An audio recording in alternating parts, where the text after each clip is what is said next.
time where I entered the hangar, I witnessed recovered alien spacecraft that the Department of Naval Intelligence in the United States was back engineering. He was a U.S. federal marshal, and he was sent into the area to pick up a man, a fugitive. When he got to the gate at Groom Lake, they led him on to make the arrest, but they required an escort with him. And then first they searched him, and then they assigned an escort, and when they prepared to leave, the escort handed him a black bag. He says, "Put it in your belt here." Because if a siren sounds, we pull the bag over our head and lay down on the ground face down and wait till there's an all clear. He says there are things here that are very secret and they can't be seen. So the man says, "Well, what happens if somebody looks up? If you don't stay down there?" They said they're shot on the spot, and ask questions afterwards. I have had the opportunity over the years to interview, again, people who have worked at the test site at Groom Lake. One gentleman spent 12 of his 30 years in black programs at Groom Lake. When I asked him, I said, first of all, I said, "Do you believe in UFOs?" And he looked at me with a straight face in one-on-one. He said, "Absolutely, positively, they do exist." I said, "Can you expand upon that?" And he said, "No, I can't." About a year later, we were talking about, again, activities at Groom Lake. And I asked him, I said, can you really tell me what's happening out there? And he said, "Well, there's a lot of things that are going on there that I won't be able to tell you until the year 2025. But we have things in the Nevada desert that would make George Lucas envious." We are here at one of the most mysterious places on Earth. Behind these mountains begins the Black World, the super-secret U.S. Navy and Air Force test site known as Area 51. Rumors say that right here the test flights with craft from another world recovered by the military take place. In this film we investigate these rumors, and were at the end able to observe one of those mysterious UFOs by ourselves, right here, near the black mailbox at the desert road to Groom Lake.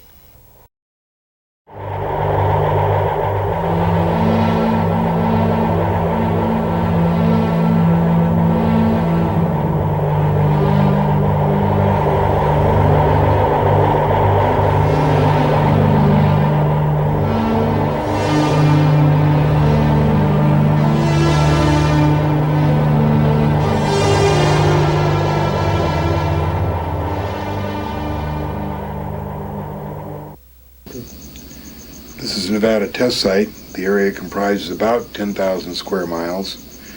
It's bordered on the south by Mercury, and on the west side by Highway 95, and up here on the northwest by Tonopah, and across the top to Crystal Springs, and down here to Las Vegas. This area right here is the Department of Energy nuclear underground testing area, with all their areas labeled there. This is called the Yucca Strip. Up here is the Tonopah test range where the F-117 used to fly out of, and now there's other secret programs going on up there. This area all across the north here is used for the Red Flag exercises, which is the Air Force equivalent to the Navy's Top Gun exercises. They come out of Nellis Air Force Base here and fly this whole area. Right dead center of the test site is what is known as Area 51, also known as Watertown, also known as the Ranch. At the very center is Groom Lake. It's about 10 miles on each side, and this is where most of the secret activity goes on. Just 10 miles south of the Groom Lake complex is an even more secret area. This is where the saucers, the discs, are flown, an area called S4. There's 9 hangars inside the mountain, and the discs are flown up the Immigrant Valley, up in this area. They're flown like that. And this is where they can be seen from this road, Mailbox Road, which is right here. It's about 14 miles from there to where you see the discs. Up in this area up here is the Tonopah test range, and one of the workers up there at this lake right here one day saw a big door open in the dry bed of the lake and a disc come out of there. Area 51 was basically a Navy training base until 1955, when in conjunction with the CIA, Lockheed made a secret test space out of it. And the reason was to test the U-2. In 1959, 60, and 61, they also tested the SR-71 out of there, and it became a perfect area in which to test secret equipment and secret airplanes. So it was, because it was so remote, it was bounded on all sides by mountains, and it was essentially a million miles from nowhere. The security that it provided was just exactly what they needed. After 1960, it became a area to test not only planes, but equipment, machinery, all kinds of secret things that they had. In 1972, there is, according to my research, a complete blackout of detailed information, records, what have you, for a period of 18 months. Nobody knows what happens between the summer of 82 and I think it was summer of 72 and January of 74. There's absolutely no records. I talked to security guards. They don't know what happened there. I don't know what happened there. I don't really have any suspicions, because the Flying Saucer program Project Red Light began, it's my information, in earnest at Groom Lake in 1960. They did attempt to fly one or two of the craft. There was a major accident, and the testing operations shut down for a number of years. The testing operations began in earnest again, I believe, in 1980, 81, 82, around that area. And the reason I say that is because the security increased drastically during that period.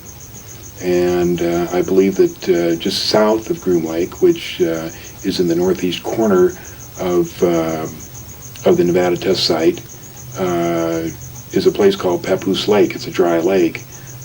There's a secret area there called S4, and I believe that that's where they test the saucers out of. My sources are varied, but the primary source being Bob Lazar, who worked on one of the 9 saucers that were stored there.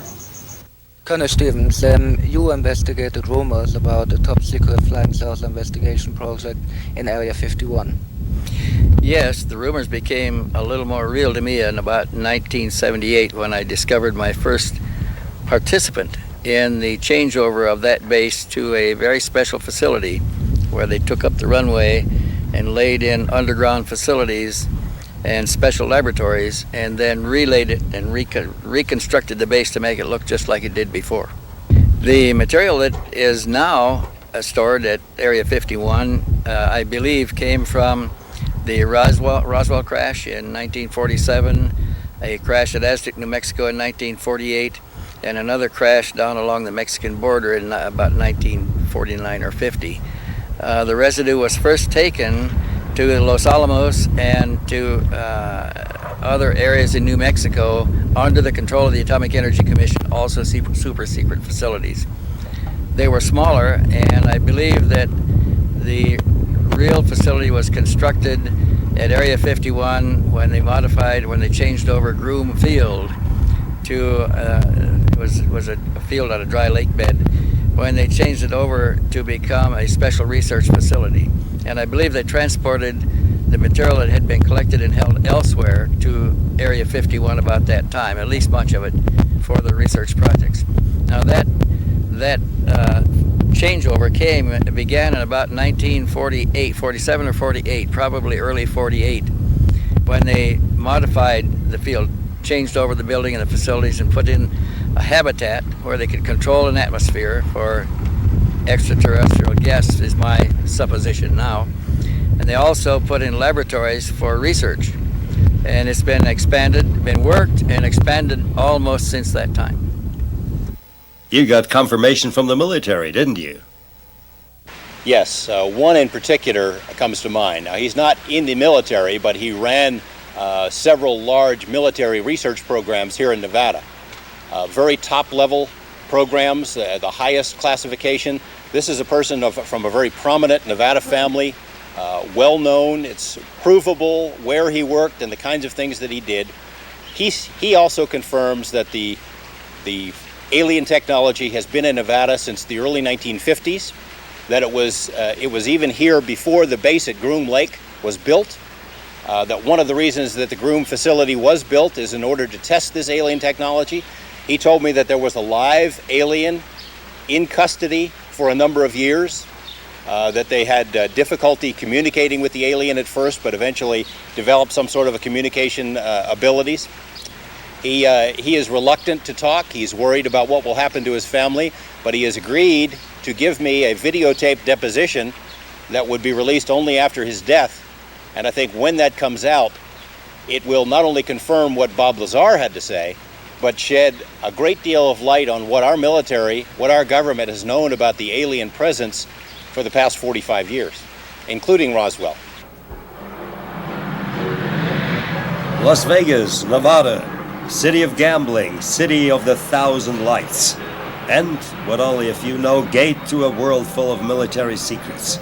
Here we started our investigation into the mysteries of the Black World, because behind the mountains north of the Glitter Town begins the Nevada test site, nearly a state by its own, surrounded by borders safer than any other border on Earth since the Iron Curtain came down.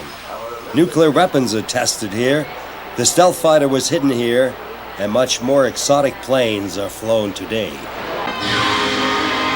Wow! This is incredible! Astounding!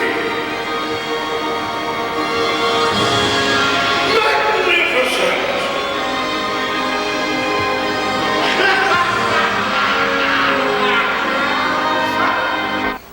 Our quest brought us to John Lear, one of the most successful and experienced pilots in the United States. The son of the legendary airplane designer William P. Lear has flown in over 16,000 hours, more than 160 different types of aircraft in over 50 different countries, holds 17 world speed records, and is the only pilot ever to hold every airman certificate issued by the Federal Aviation Administration. Since the Vietnam War, he has flown missions worldwide for the CIA and other government agencies, as well as many different experimental planes for the Navy and Air Force. Other insiders have told Lear about the secret UFO test flights in Area 51. But in 1988, these rumors became reality for him after he met a young nuclear physicist, Robert Lazar. In the summer of 1988, I was having this house appraised, and the appraiser brought along, the appraiser was interested in UFOs, and he brought along a friend of his who was a scientist, former scientist at Los Alamos. The appraiser, being interested in UFOs, wanted the opinion of this scientist on UFOs. And at that time I was doing a lot of lecturing. There was a lot of publicity about me and UFOs in the summer of '88. So I met this gentleman, Bob Lazar, and he didn't believe it at all. He told me that he worked at Los Alamos on SDI. He had a Q clearance. He had a number of other compartmentalized clearances. He knew a lot of secret things. He said that if there had been something like this, some cover-up, that he would have known about it. So over the next 3 or 4 months, we got to know Bob very well. He got to know us, and we passed him various information, which he checked out with the people that he knew that still worked at Los Alamos, specifically people who had access to the classified library. I told him that Project Grudge, which the Air Force told the public was canceled in 1949, was still active. He was able to determine through his friends who had access to the classified library at Los Alamos that it was still going on. There was another thing that I had mentioned, that one of the aliens that we had captured were kept at a secret place called a YY-2 facility. He in fact found out that there was a classified mail stop at Los Alamos called YY-2. Now that doesn't mean they kept aliens there, but it showed that I knew secret things that were going on. There was enough evidence there that he thought, well, maybe there is something to this, and he wanted to find out. So having the specialized, highly educated person that he held 2 degrees, master's degrees from MIT, and also knowing Dr. Teller, who was the father of the H-bomb, he was able to send his resume to Dr. Teller, who then called him and asked him where he wanted to work. Dr. Teller proposed 2 places, either EG&G in Las Vegas or Lawrence Livermore Laboratories in California. Bob said, I want to work at Area 51. He didn't tell Dr. Teller the reason, but he wanted to get as close as he could to where we thought the saucer testing was going on. Well, during the next 6 weeks after that, he was contacted by EG&G. He was given 3 security interviews and 3 interviews on his basic knowledge. They were so impressed that apparently they went ahead and hired him. The first thing that I knew is on December 6, 1988, Bob came up here as he usually did in the evening. I was sitting here writing checks, and he sat right in that seat. And I said, what's going on, Bob? And he said, I saw a disc today. And I said, I was so startled, I thought I didn't hear him right. I said, what? And he said, I saw a disc today. And I said, theirs or ours? And he said, theirs. And I said, you went to the test site? He said, yeah, I just got back. This is the first time I went up there. I said, oh, my God. I said, well, what are you doing here? I said, don't jeopardize your security clearance. Work up there for a while and find out what's going on. He said, no. He said, you've taken so much flack over this thing, people not believing you. I'm going to tell you exactly what I saw. And for the next 3 hours and 47 minutes, he proceeded to tell me exactly what he saw on his first trip up to S4 at the Nevada test site.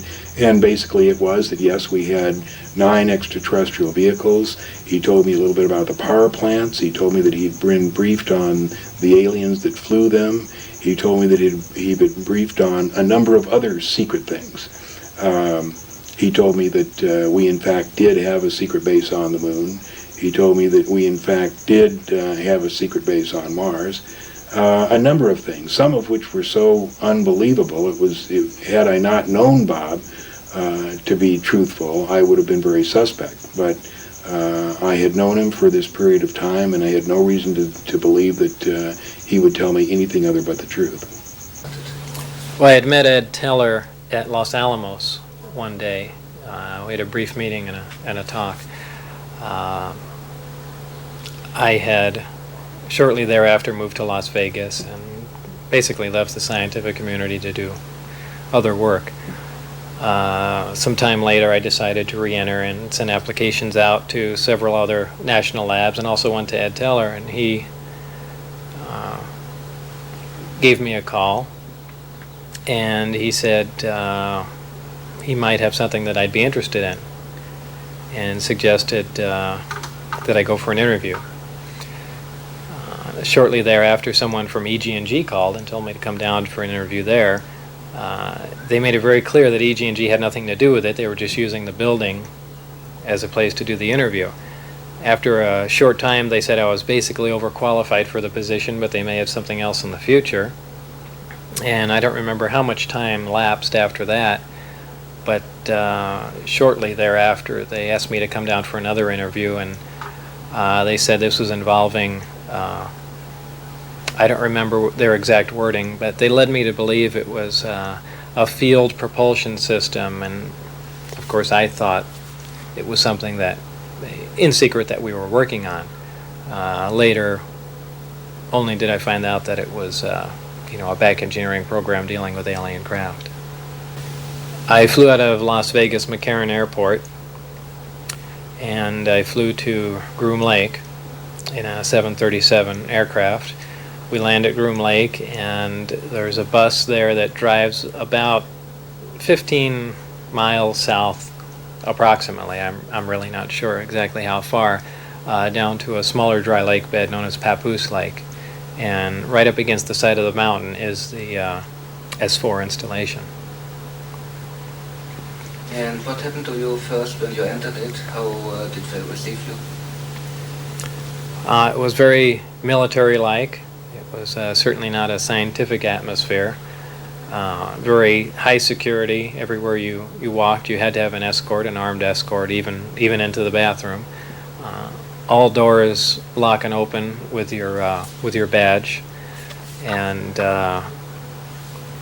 it was a very oppressive atmosphere. How many times did you spend on this atmosphere before you saw the craft for the first time? I believe I was only there 2 or 3 days, probably 2 days before I saw the craft. Time, how they are stored, what your impression was, and your feelings when you saw it. Well, my feelings, it was very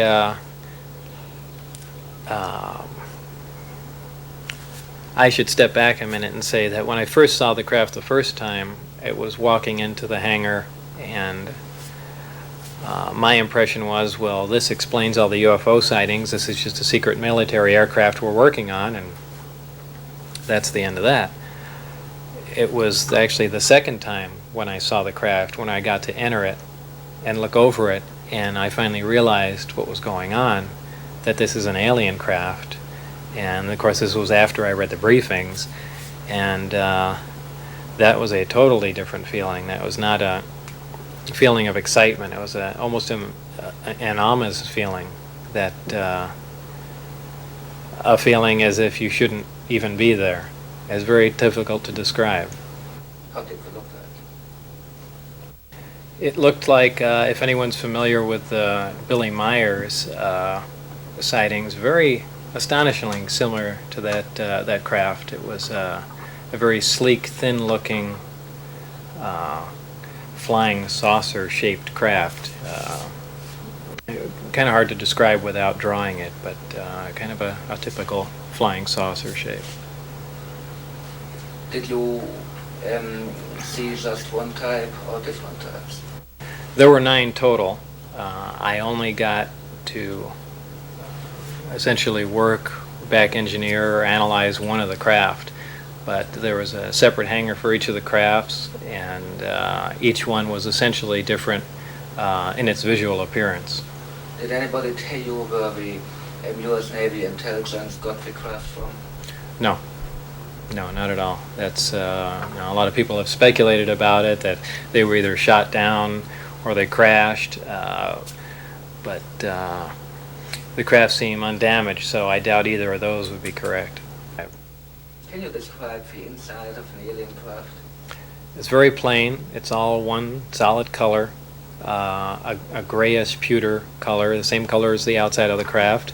There are no sharp corners anywhere. Every device in the craft, the seat, the amplifier housings, everything has a rounded corner on it, almost as if it was all fashioned out of wax and then slightly melted, so everything curved, even where the ceiling meets the floor on the end. Everything has a curve to it. Very, very plain, very wide open, very impractical use of space. And there are 3 levels. The lower level houses the amplifiers themselves that swing, the 3 of them. The center level is where you enter the craft, where the seats and the amplifiers are, and the top level is a small area, and I did not have access to that, so I don't know what's up there. Do you think they're alien craft or U.S. constructed? Absolutely alien craft, there's no question about it. Why? Well, first of all, the scope of the project was to back engineer it. If they were United States craft, we wouldn't be going backward trying to find out how they were built if we had built them. Second of all, the size of the equipment inside, the size of the seats, the materials that were in use, completely alien to us, pardon the pun, and the fuel, element 115, essentially non-existent. All these factors together, and of course the briefing information stating that they were alien craft. Could anybody tell you how the propulsion functioned? Well, that was part of my job, was to back engineer that and find out exactly how that operated. And they had made some progress, but I really don't know how long the craft was there being analyzed, if it was 1 year or 10 years before I got there, but it seems like only a modest amount of progress had been made. The propulsion system is really an amazing setup. There's two parts: there's gravity amplifiers and the reactor that provides the power. The reactor itself is a total annihilation reactor fueled by antimatter. Total annihilation is essentially the most efficient nuclear reaction that takes place of the three: fission, fusion, and annihilation. It uses a super heavy element, element 115, as it would appear on the periodic chart. None has yet been synthesized on Earth. It's my opinion that this occurs naturally in certain star systems. This element is bombarded in an extremely small accelerator. The element under bombardment undergoes spontaneous fission and produces antimatter particles. These are interacted with a gaseous matter target, and by means of a 100% efficient thermoelectric device is converted into electricity. Now, 100% efficient any electric device is essentially impossible. The first law of thermodynamics says that's basically impossible. There has to be waste heat and things of that sort, but there's none detected in this system. It's another amazing form of technology. This tremendous amount of power the system generates operates the amplifiers, and also as a byproduct of the 115 undergoing this bombardment, it produces very interesting phenomena, a gravity A wave, as it's known to be called. This gravity A wave it travels in almost the same way microwaves travel. This is essentially applied to the gravity amplifiers, and by means of the electric current also provided by the reactor, it's amplified and focused. The amplified signal is shifted slightly out of phase, and by virtue of that they can repel or attract a gravitational body. The craft can take off on one gravity amplifier. There are three in this particular craft. When it's using just one amplifier, essentially pushing away from the Earth, it's known as Omicron configuration.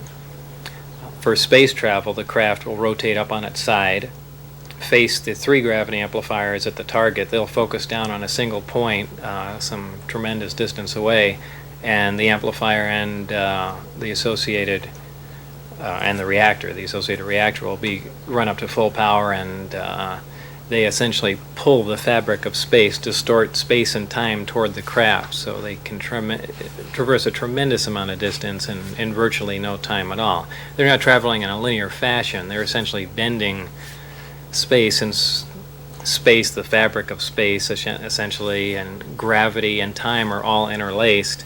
When you start distorting gravity, you distort time and space along with it. And these aren't theories. We've known these for a while. We just have no way of controlling them. But apparently, the civilization has found out how. Did you people manage to fly one? They've done several test flights in it now, not out of the atmosphere. These are short, controlled, low-altitude flights. Essentially, they have a prized possession here, so they're not going to risk taking this to a point where they could potentially lose it, as at the gravitational pull of the Earth, or going too high. But I witnessed several tests outside the compound, and also one, probably about 100 feet away from the craft. How did the craft behave in the flight? Very, very quietly. It lifted off. It made a slight hissing sound, a slight blue glow from the bottom, probably due to the extreme voltage that's present on the craft. After a short time, that disappeared as it rose and just gently glided and later sat down. It was very uneventful, but almost totally silent. Can you please describe the briefing documents and the information contained in it?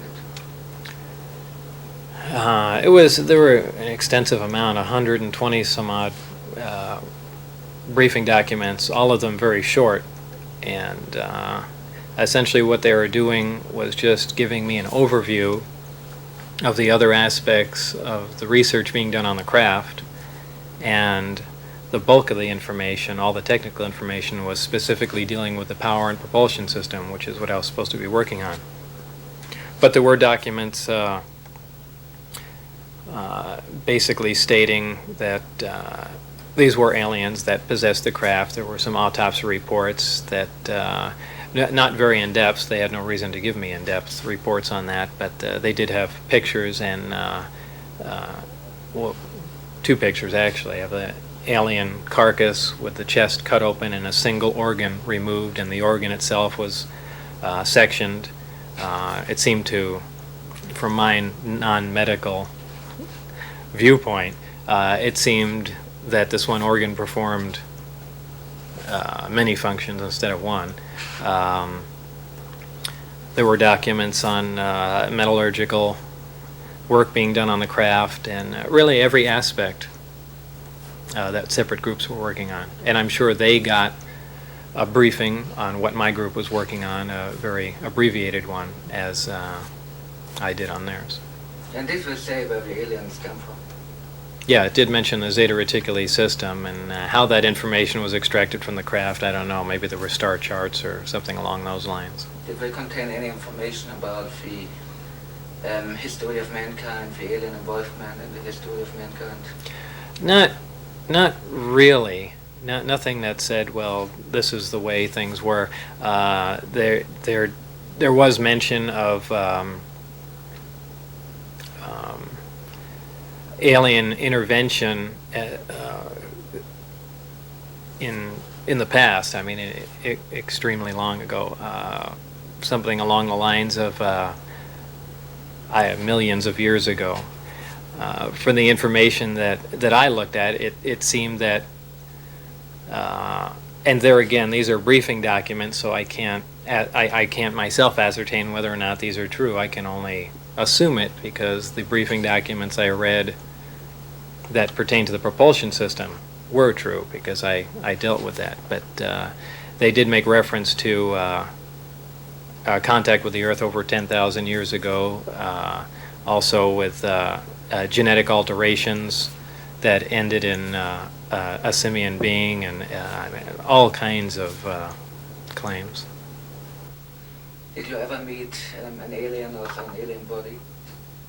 Other than in pictures, no. I've mentioned several times that I'd walked through an area and looked in a small window and saw something small there, but I really can't say that was an alien body. A lot of people jump on that and say, yeah, you must have seen an alien, but there's just as much chance that they were trying to figure out the size difference and how the seats fit a body, and they had made up a small mannequin or something. I didn't see anything moving around alive.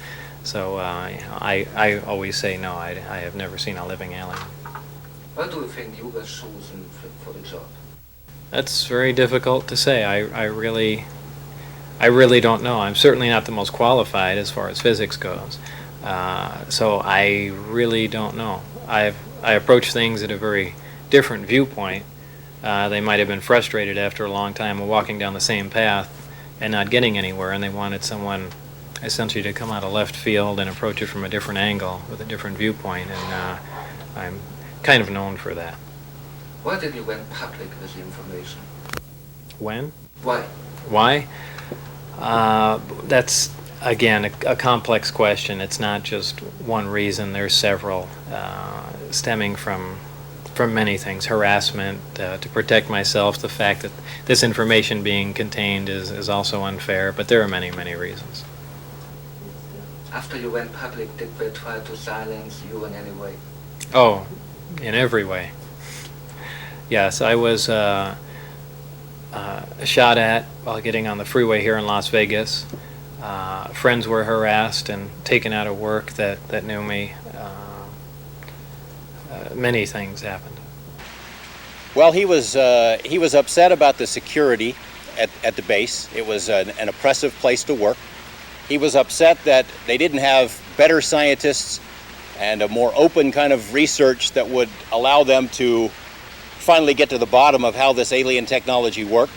He thought that that information should be shared with the entire world in order to benefit the entire world. At the same time, he was going through some personal crises that led to him sharing some of this information with some people that he knew. Once he got caught, he was worried about his safety. They put guns to his head. They told him he was in a heck of a lot of trouble. And I think the reason he was willing to talk to me, at least what he told me in the beginning, was he was trying to save his hide. He figured by going public that they wouldn't dare do something to him. It seems to me that for several months there, after he was talking to me, there were serious attempts to intimidate him, to keep him quiet, but he had the courage to pursue it. And I think he made the right decision, because I'm not sure that he would be alive today if he had not spoken to the television camera. Michael, I was in Las Vegas television for 10 years. I worked stories about political corruption, organized crime, illegal drugs.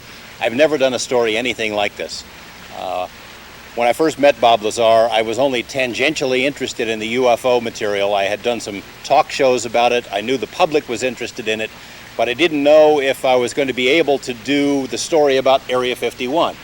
Stories about Area 51 and possible alien technology there had been floating around for as long as I had lived in Las Vegas, but there had never been any thorough investigation, primarily because no one who had inside knowledge of the program had ever been willing to talk about it publicly until Bob Lazar. When I met Bob, I had a meeting with him and my news director. We asked him a lot of questions. We asked him the basics of his story. It obviously has a fantastic story, but we decided to go forward with it because Bob himself seemed so credible. It became very difficult very soon, however, because trying to verify Bob's background proved extremely difficult. It is still proving extremely difficult. For example, we quickly found out that the schools that he said he went to had no records that he was ever there. His former employers, where he said he worked, had no records that he'd ever been there. In particular, Los Alamos National Lab was the linchpin of his credibility. We thought if we could prove that he worked at Los Alamos, as he said, it must have meant that he went to school somewhere, because they don't just hire people off the street. And if he worked at Los Alamos National Lab on classified material, it made sense that he could have been hired to work at other classified programs, such as S4, Papoose Lake. However, the people at Los Alamos Lab said they had no records that he'd ever been there. They stalled on our requests for information. They wouldn't return phone calls. They wouldn't answer letters. It was as if they didn't want us to have the answers. Well, eventually we came up with a lot of indications that Bob did work there.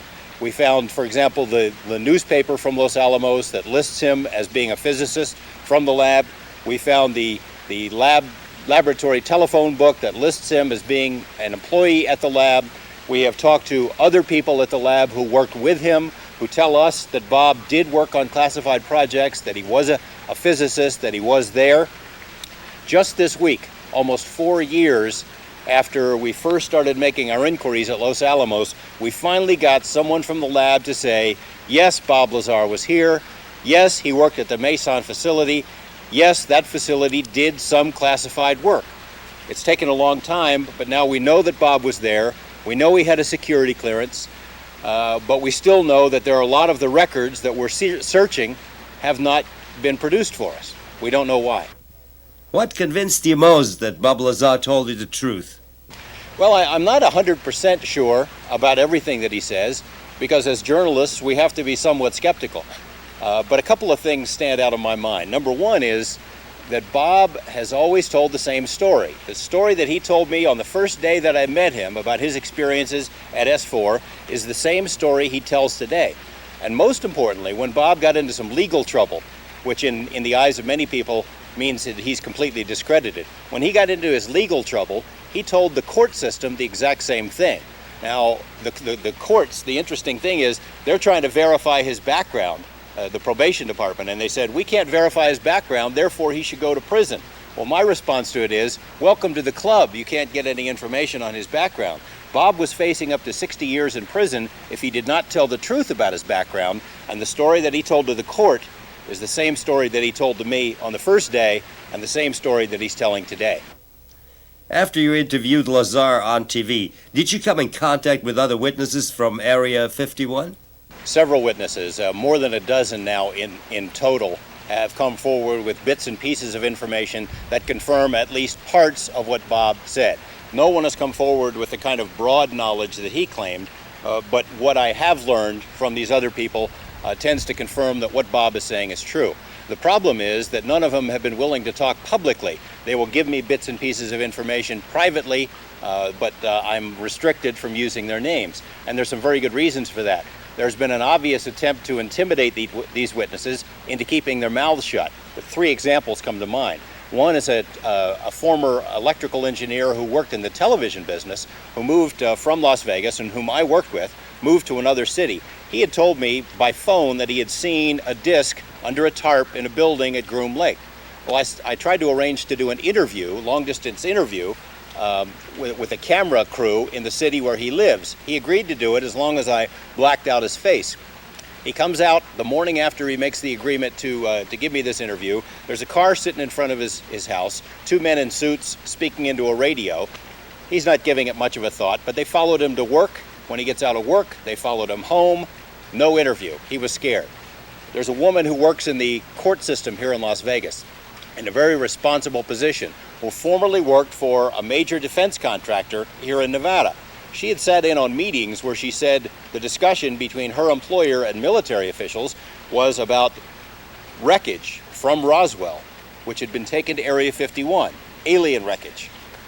She had agreed to give me this information in a private meeting that we were going to have, but the day that the meeting was supposed to happen, she didn't show up, and I found out later she'd been visited by her former employers, and they had told her she's still under oath, she could be prosecuted, but what's more, her employers hinted that harm could come to this woman or her family if she talked to me. They said, "We know you do a lot of traveling.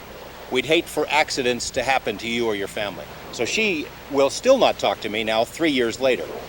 There was a third example, this man who performed the tax returns of persons who worked at Area 51.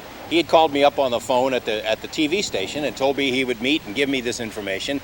The next day, he's visited by 2 men who say that they're from the Secret Service, and they wanted to ask him about his tax returns, but he said that it was his definite impression they didn't care about his tax returns, they just wanted him to shut up and not talk about Area 51. So there are a lot of people like that who have information, who could confirm Bob Lazar's story if they had the courage to come forward. I can't really blame them for not coming forward because our government or elements of our government or representatives of our government seem to use intimidation and fear tactics to keep these people quiet. The only evidence that we got is we were able to steal or otherwise obtain a piece of the fuel that powers the saucers. It was element 115. It's a stable element, and we did several experiments with this. We also videotaped these experiments. The experiment was to prove the high gravitational attraction, the heaviness of the element, and other things. We proved it to ourselves. Unfortunately, whoever is in charge of the cover-up stole it back. The other thing was that on March 21st, 1989, he asked me if I wanted to view one of the test flights. This was on a Tuesday, and I said, well, sure, but how are we going to see one? And he said, there's going to be a test flight tomorrow night just at sunset. And I know a place where we can sneak in, still be on public land, and watch it. I said, great. So I said, why at sunset? And he said, well, statistically, up in that area, there's the least traffic around then. So I drove with Bob and the real estate appraiser, Gene Huff, and myself, and we drove up there, got there just a little bit before sunset. I took my Celestron telescope, we took a video camera, got out of the car, and within maybe 10 or 15 minutes, this disc comes up from behind the mountains and starts doing all these fantastic maneuvers. It was a light, a very bright light, and you couldn't see the disc form. But I had my Celestron scope with me, which is 8 inches, extremely powerful, and after a few minutes I was able to get it right in the finder of the Celestron telescope, and I saw for myself it was a disc. There was no question in my mind, and I just watched it go down behind the mountains. we had heard about this location, and actually the information ultimately had come from John Lear, we found out. We heard about the 29.5 mile marker, the famous mailbox area. So we went up there. Our first trip was the first Saturday in January of 1990. And we arrived there about 10:30 at night, and while we didn't see anything on that trip, it was a Saturday night, we found out that the active nights are Monday through Friday, and the weekends are usually shut down. But what we did find out, there were several other vehicles up there, 3 motorhomes and a couple of passenger cars, and talking with those people, we found out that they, having had gone out there on numerous other occasions, had seen plenty. So we were determined that, and we had understood from the beginning, that this was going to be something where on one night you would see nothing, and on the next night all hell might break loose. So we were prepared for the long haul. We were going to continue going out there until we should eventually see something. So then upon returning back home, I discovered that I could tune in the Billy Goodman happening out of Las Vegas in Santa Monica. I could receive it. So I started listening, and almost the first night, Bob Lazar was being interviewed by Billy Goodman. And I listened intensely. And I discovered from Lazar's interview that the best nights to go out there are Wednesday nights, that they pull out most of the stops on Wednesday nights. Now the reason for that was explained, that when they were preparing this facility and the operation, they did a study on Highway 375, the public highway through the action zone, Tickaboo Valley. And they determined from their study that there was the least traffic on Wednesday nights on Highway 375. So that's why Wednesday nights were chosen for most of the action. Although we, in having made numerous other trips, determined that almost any weeknight is effective, Monday through Friday. But Wednesdays always seems to be the most prolific, probably for that reason. But then, of course, we wondered that since we were going out there on a Wednesday night, maybe that would perturb the formula, and then, of course, it would shift to some other weeknight. Who knows? So, but still, nevertheless, it seems that Wednesday nights still continue to dominate with the greatest amount of activity out there. So, our next trip was Wednesday, February 28th. Now, on our first trip, I had gathered together about 7 or 8 friends, and we caravanned out there and saw nothing, of course. Then I started organizing the same group of friends to make this second trip. But this time it was in the middle of the week. And lo and behold, when it came close to the time to depart, we found out that none of our friends could make it. Worked weeknight. So Pearl says, "Boy, I don't think I want to go out there all alone." I said, "Oh, don't be ridiculous, dear." I said, "We obtained this information off radio, KVEG, clear in Santa Monica, being broadcast from Las Vegas." I said, "There are people all over the western states that are hearing this. We have a tangential interest in UFOs at this point. Think of the people that have a voracious interest in the subject. You're going to have people going out there from all over, and I'm sure the word is spreading to other countries of the world.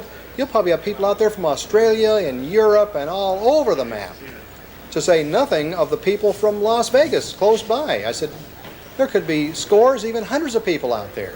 Don't be ridiculous." So we went out there. We were all alone.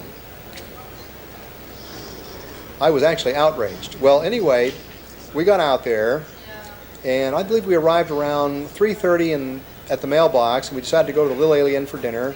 And we came back and got to the mailbox by about 5:30. It was dusk and beginning to get dark. Wednesday, February 28, 1990.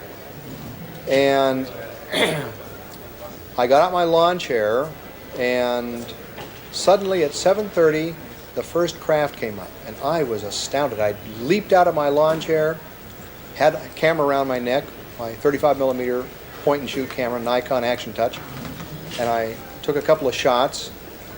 And then we actually, about every 45 minutes, a craft would come up one at a time. We saw 6 craft that night, each one in succession. And it was craft number about 2 or 3 that was the most dramatic. That is, it was the one that came the closest, and I took a photograph of it. What we actually saw, Michael, was a craft that was ellipsoidal in shape. It was pulsating brightly, and while we couldn't see the outline of the craft, the strict outline, we saw this very brightly pulsating ellipsoid, and when I snapped some shots, apparently the camera, with its low-end optics, that is, we didn't have a huge magnifying lens, so it didn't bring the craft in so close that would have appeared as a giant blur of light.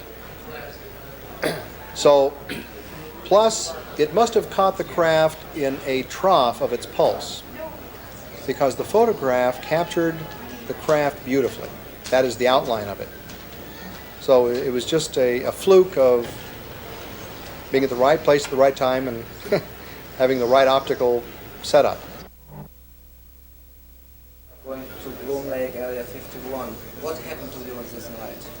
Well, on that night, February the 21st, 1990, I accompanied a crew from Nippon Television Network to witness a test flight of an object over Groom Lake, which is known as Area 51.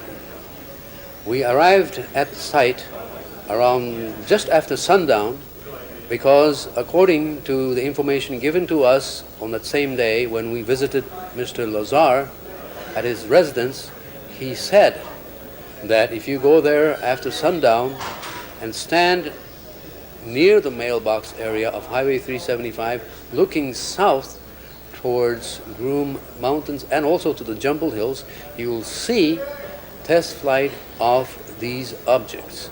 And lo and behold, when we arrived at the scene, exactly around 6:45 or so, we started seeing, we suddenly started seeing an orangish, yellowish light suddenly appear on top of Jumbled Hills, making a motion to the right for about 15 seconds or so. Next, exactly at 8:15 p.m., we had another sighting of the same object that suddenly appeared on top of Jumbled Hills, came up above the hills, and made its appearance, went slightly to the right side, and at that juncture in time, it made a sudden descension and a back turn, which I estimated to be possibly about 5,000 feet sudden descension, a back turn descension. And I had never seen anything like that in my life ever, and it is definitely a test flight of highly unusual object, a demonstration of technology, a propulsion system so exotic right now. We don't know what it was, but it was being tested at that very night. Well, I've become probably the expert on Area 51 in the United States since February 26th of 1991, which was my first trip out to Area 51. On that trip, I got as close as I have ever gotten to a flying saucer. It was the first time I'd ever seen a UFO, actually. I was traveling in a car with my friend down the road, and a very large object flashed over the car and then began to float probably about a mile away from us in the open desert. We got out of the car, ran towards the object, and got within a few hundred yards of a large disc-shaped object about 40 feet in diameter that looked like a saucer with a teacup on the top of it. It glowed a brilliant reddish-orange color and then glowed a real bright yellow color. On one occasion, we thought that the object was actually going to explode because it glowed so brilliantly. It would shoot up to about 200 feet in the air, make a falling leaf motion back and forth, and then go back down onto the ground. This object was amazing. I was so excited because I've never seen anything before like this ever in my life. We got our faces burned. We had a mild case of radiation poisoning after that. We had fevers for 3 or 4 days of about 102, 103 degrees, which we felt was radiation poisoning. And since then, I've been out to the Area 51 area probably some 40, 50 times or so, and have taken quite literally hundreds of people out there. We had gone to a place called Rachel, where there was supposed to have been this gathering of people, one of which I had heard on the radio in Los Angeles, and that's what seems so intriguing. We passed this large group of people in the middle of nowhere out in the desert. There was a tour bus and probably 24 cars or so, just in the middle of nowhere, total darkness. We went on by them and went into Rachel. We stayed there for about 45 minutes, just listening to the conversation going on, and decided that the place to be was probably the group of people that we had passed about 15 miles back. We went there and sat and began watching like it seemed everyone else was doing, and then we had the first actual sighting. I looked up in the sky and I thought there was a really bright star up there, and I said, John, is that star kind of moving? And right about the same time I saw that, and he goes, yeah, I think it is. And right about that time, it just like a falling star dropped out of the sky and just came straight down to right above a mountain range that was about 5 miles away from us, and just stopped there and hovered, and then moved around the mountains a little bit, making various maneuvers that no aircraft could possibly make. And then it didn't just stop, and then it lowered itself down below the mountains out of view. And that was the first of many weird things we saw that night. And the people on the bus were there at that time. They got all applauded like, oh, there was a sighting, and it was getting late. It was about it was not even quite midnight then. And so they all kind of applauded and said, well, that's there. And they all got in the bus and left. Did you recognize any details? Not at that time. Not at that time. That particular sighting was completely on the other side of this large valley that was at least 15, 20 miles across, at the point at where we saw it come down and float across the valley. Yeah. The most dramatic thing that happened that evening was after a large number of the people had left, including the tour bus. It was down to 3 cars, and we were sitting in the middle of these 3 cars and had been watching a light maneuvering kind of wildly out on the other side of the valley, and were just intrigued as it came straight toward us, as if it was singling out Jeff and I in particular from this immense distance away in a straight line. And there was a car on the other side, on our right side, that had the dome light on, and they were making sandwiches. They didn't see this happen. Yeah, there was a car totally on the left side. What was going on? They didn't see it happen. They had the seats down, and I think they were making out. Yeah. And we were absolutely stunned. I felt absolutely awestruck as this light that we had been watching came straight toward us. In just an instant, it crossed that long valley, and Jeff became actually frightened because we're sitting in a pickup truck, and I'm looking right up like this, and it stopped and hovered practically right over us, and then it turned on a light from the edge of the craft, and when it came over us and stopped and hovered, the light seemed to be on the top of it, and it revealed like a silhouette of a disc, and you could clearly say it was a disc-shaped craft, and it made no noise whatsoever, just hovering above us, probably maybe under 100 feet in altitude above us. Yeah. Yeah. And it stayed there and hovered for a few seconds more, and that's when I was starting to get worried, that something else is going to happen now that they've checked us out. Maybe they're going to land, or I didn't know what was going to go on, so I got pretty scared at that point. And right about the same time I got scared, the thing just zoomed back over the mountains, and you're talking about like, what was it, 10, 10 miles, and within a split second it was over this mountain range, and then it stopped, and then just lowered itself on the other side of the range, out of sight. Also on the footage, you will see the camera is pointed up into the sky at about a 30-degree angle towards Las Vegas, just to the left of the base. The camera was then turned on and basically left unattended for about 45 minutes or so when I was off talking to someone, and you'll see 3 ships. One actually comes in from the right and makes a quick sort of looping horseshoe motion. Another one will then come in from the upper right-hand corner of the screen, which then comes in, and you can tell that the ship itself is having some sort of unusual electromagnetic effect, because the videotape begins to blur and buzz as the electromagnetics of the flying saucer actually begin to blur the iron pyrite on the videotape. That this object then comes in a loop, does a step motion, and then shoots off to the right, traveling from 0 to about 40,000 miles an hour. And a third object that then simply comes in from out of hyperspace, where the object comes in literally from out of nowhere in a small circle, which you'll see if you slow the film down, solidifies into a disc-shaped object, does another step motion, and then goes from 0 to 40,000 miles an hour out of the frame. The last thing you'll see on the tape is an actual close-up taken from about 6 miles away with a 12 zoom lens with about 3 lux on the camera, a close-up of the ship.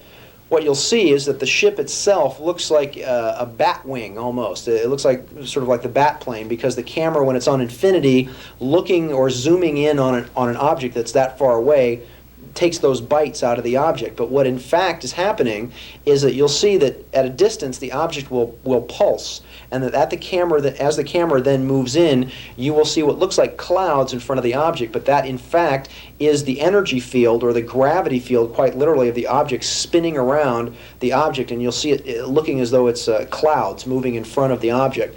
Then you'll see the object move up to the right, drop down out of the frame, and then reappear in the lower left-hand section. Directly after this occurred, I gave the camera to a girl that was at the mailbox. I jumped in my car and chased after this object. Very soon, about 3 miles out into the desert, a couple of military vehicles came from out of the desert with their lights off, a black Bronco and a flatbed olive drab truck, a 4x4 cab truck. They pulled out and met another vehicle in front of the road. All 3 of these vehicles then turned around, and the light bars, they lit up the entire area. And in essence, when I got out of my car, they pointed guns at me and they told me to get back in my vehicle and go back to the road, or I would be shot, in essence. So I got back in my car and went back and turned around, because apparently they'd probably had some kind of problems with this particular craft, and it had probably landed on the civilian side of the middle of the Tikaboo Valley. We have to understand one fact, that Area 51 has 3 tiers of security system. The outer perimeter security, the inner security, and also the regular military security, plus automated security system. We're talking about outer perimeter security. Area 51 is using semi-private security firms such as Wackenhut Corporation. We call them Wackenhut SS because basically it's the way they operate.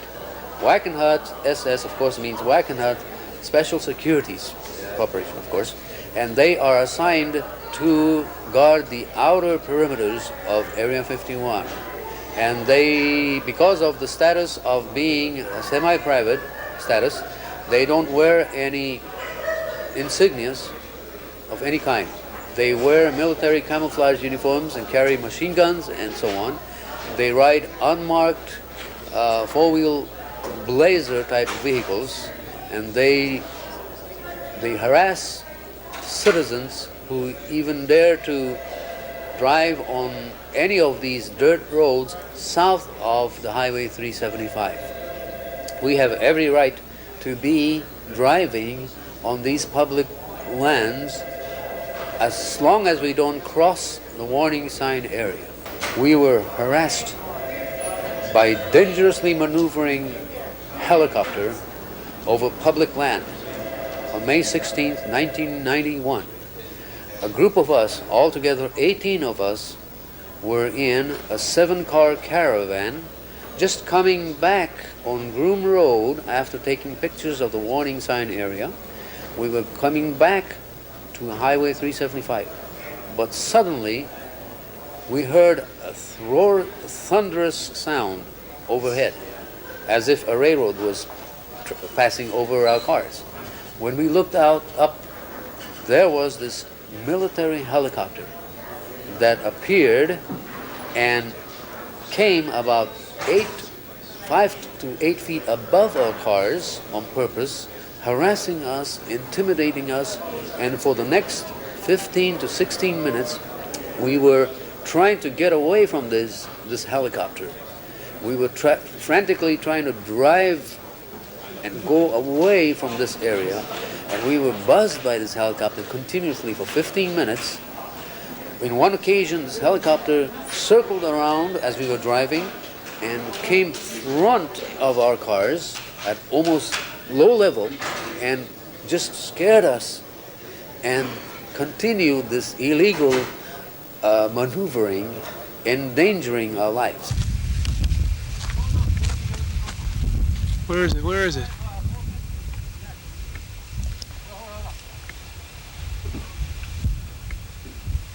There it is.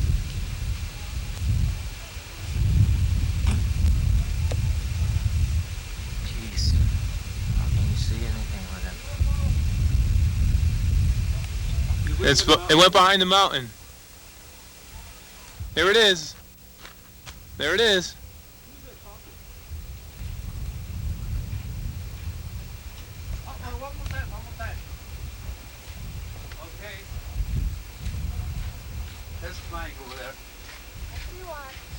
Huh? Yeah, it's test flying. It's going to continue for the next stop. Here it is. Yeah, it's flying over there.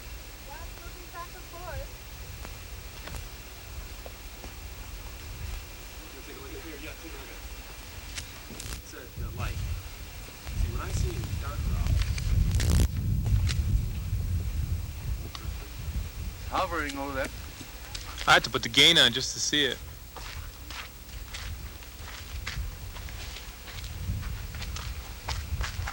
Boy, am I better. Yeah, right.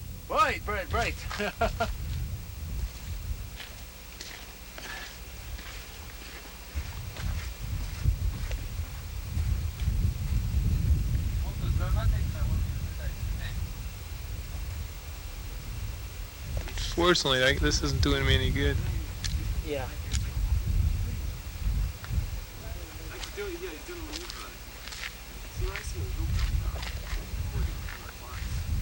I think so.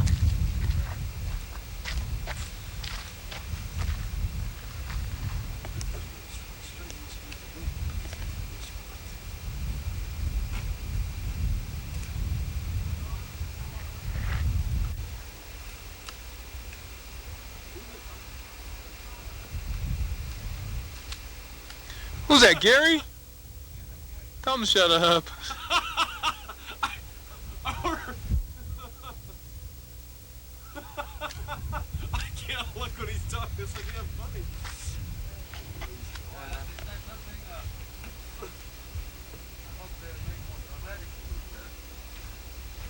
You seen it doing zigzags before?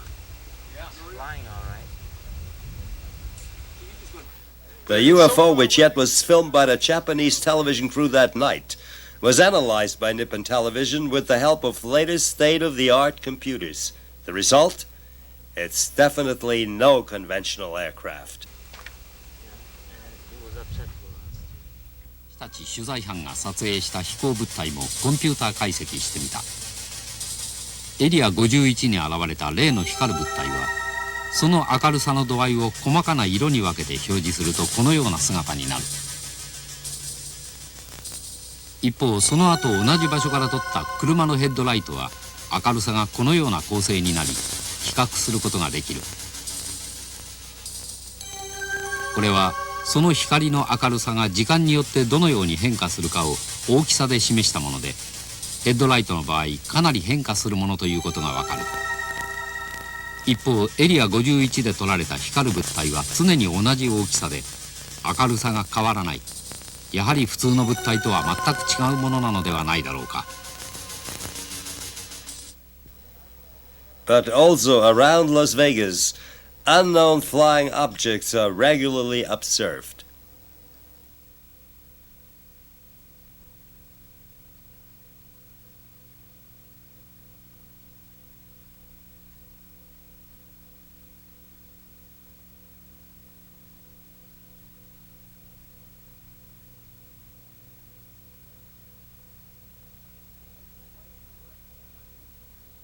I took my wife to work one morning, and on the way back, I was looking out the windows I usually do, and I carry my camera with me quite often.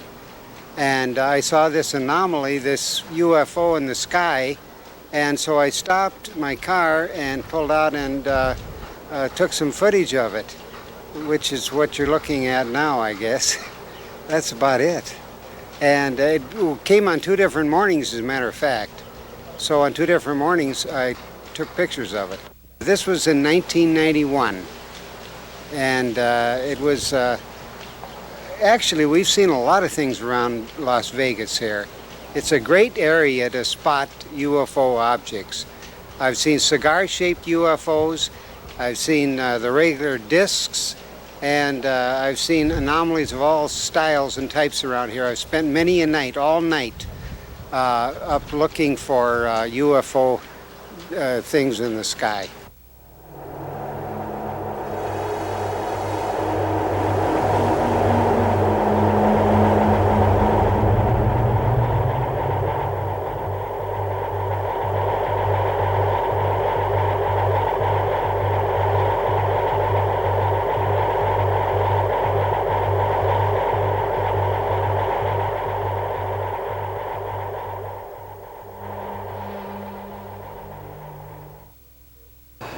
One morning when I woke up, I was drawing the curtains of the window, and it was a cloudy day, but clear. And they looked just like bowler hats, dull grey, no windows, no wheels, no nothing, just looked like a bowler hat, metal, definitely metal. There was 2 of them. One was flying in a steady fashion, and the other one, it looked like the pilot was drunk because it was just flying this way. And they went down behind some apartments, which were only about 100 yards away from me. That I was impressed with. I told my wife about it, and she gave me a strange look. And 2 weeks to the day, she was at the same window, saw the same things, and called me at work. And she was gibbering away, and I said, yeah. And from then on, we'd seen quite a few. I spent a lot of time out in the desert with my camera, and I got rather obsessed with it for a while. But as you'll see in some of the other footage of what I've got, it's quite interesting, and it's definitely unexplained.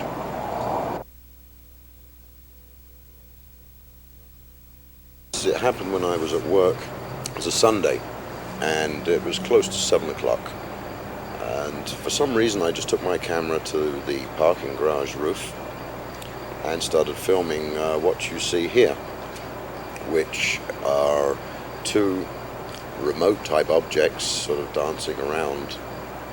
And in a little while you'll see another craft come along underneath. It's a little larger, and it's very stable, and this guy's steadily heading north. These 2 which are dancing around seem to interact with it, and then it goes on its way. A few minutes later, another craft comes along the base part of the mountain, and in between that, an aeroplane going in to land at McCarran Airport goes past, so you get a good idea of the size and the distance. And then these 2 objects again interact with this large craft, and as you'll see towards the end of the tape here, I follow it round to see where the craft went to, and it's totally out of sight, it's vanished. Do you recognize more details when visible? No, not really. No. It was just close to dusk. They were just lights in the sky. It's slightly delta-shaped, I think the objects are. That's how they appear anyway, when I zoom in. Obviously, the Lazar UFOs were just the tip of an iceberg. A black world, as fantastic as a fairy tale country or a faraway planet. Yet committed researchers try to trace down the last mystery of these super secret test flights.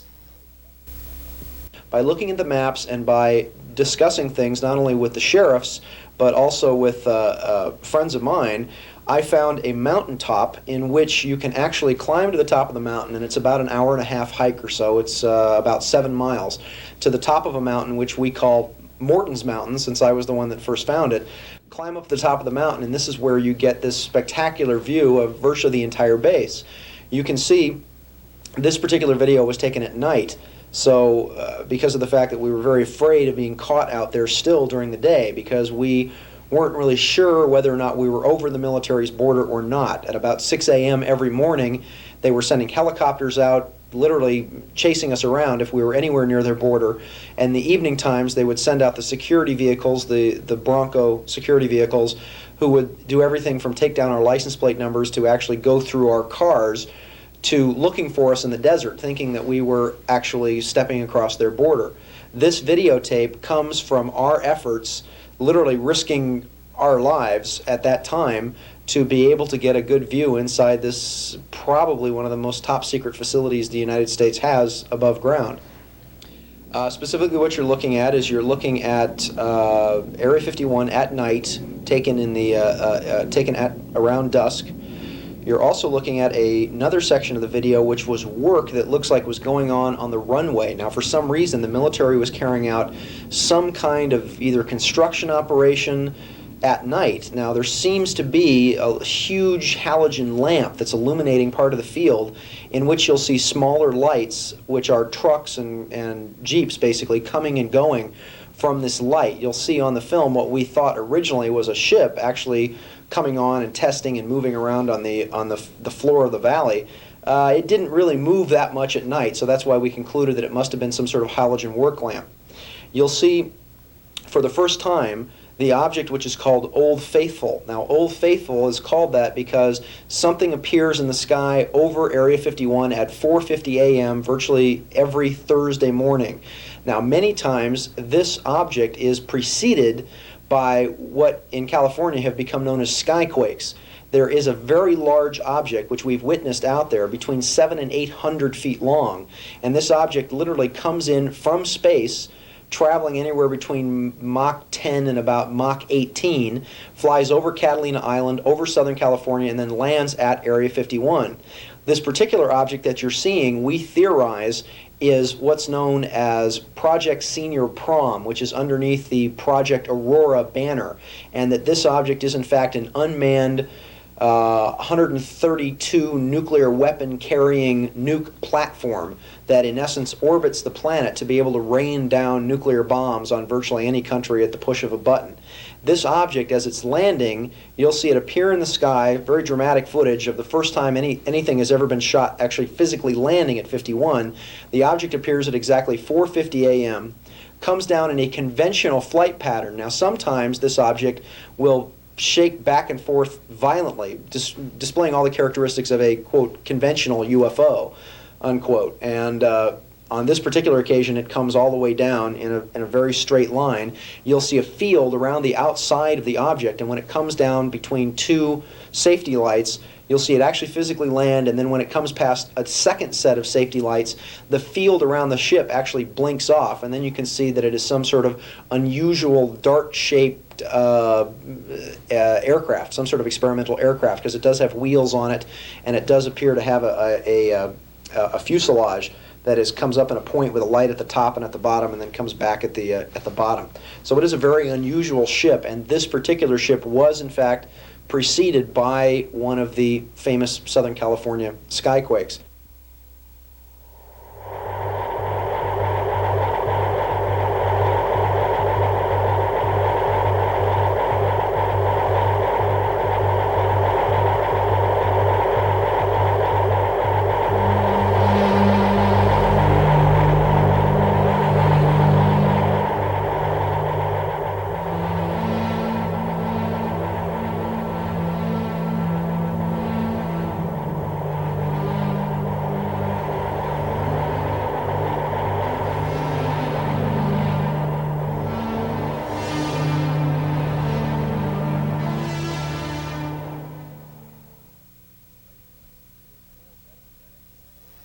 Rachel is a small desert nest at the Highway 375, which passes the Black World.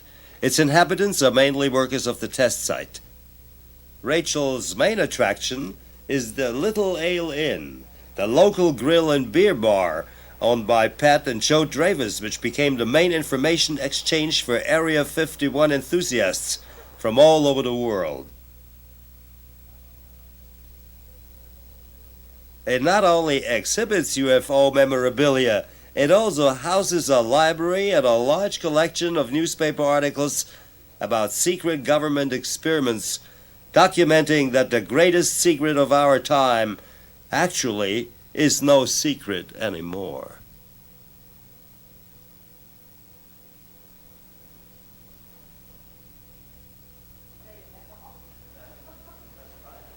Aviation expert and writer Jim Goodall was one of the first to lift the veil of silence. I am a published author. I've written for 3 different publications. I have a number of articles on black programs and secret projects for Jane's Defense Weekly, for Interavia, for Aviation Week Space Technology. I have 3 books right here that I have authored just on the F-117 alone. That is where I spend all my spare time, is digging. I've had my neighbors questioned, I've had my mail opened, I've had my phones tapped. I was called up for Desert Shield. I'm in the Air National Guard. They held up my clearance at the Pentagon. They didn't deny my clearance, they held it up because I asked too many questions of my government. And my response was, that is my job. As an American taxpayer, it's my job to question my government whenever I feel it fit, and I do. And I make a lot of enemies, and I'm referred to as that SOB from Minnesota. I have quite a reputation in the Pentagon for being able to dig up information when no one else can. What's going on in Area 51 today, based on information from first-person interviews I've made over the last 6 or 7 years, there are at least 8 black programs flying out of Groom Lake, out of Area 51. That does not count the B-2 bomber because it's not a black program. It does not count the F-117, which is virtually a white program today. There are at least 2 very, very high-speed aircraft that have been reported since 1982 is when we've heard the first reports of them.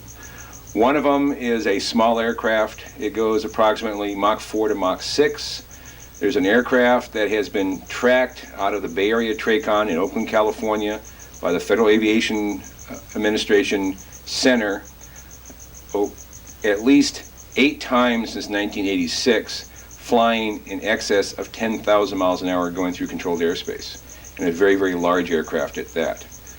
Besides the 2 high-speed aircraft, there is a stealth or low observable electronic warfare aircraft. It's been referred to as Excalibur. There is an aircraft that is designed to fly very, very high, but very, very slow and very, very quiet. There's been some rumblings or reports as a flying triangle, much like the canceled McDonnell Douglas General Dynamics A-12 that was going to be an attack aircraft. Just recently, out of Lancaster, California, taken off from Palmdale, which is Air Force Plant 42, and that's where the B-1 was built. The B-2 bomber is being built there. The F-117 is being serviced there in the U-2 operations. There has been at least 3 sightings of triangular-shaped aircraft being launched out of that area.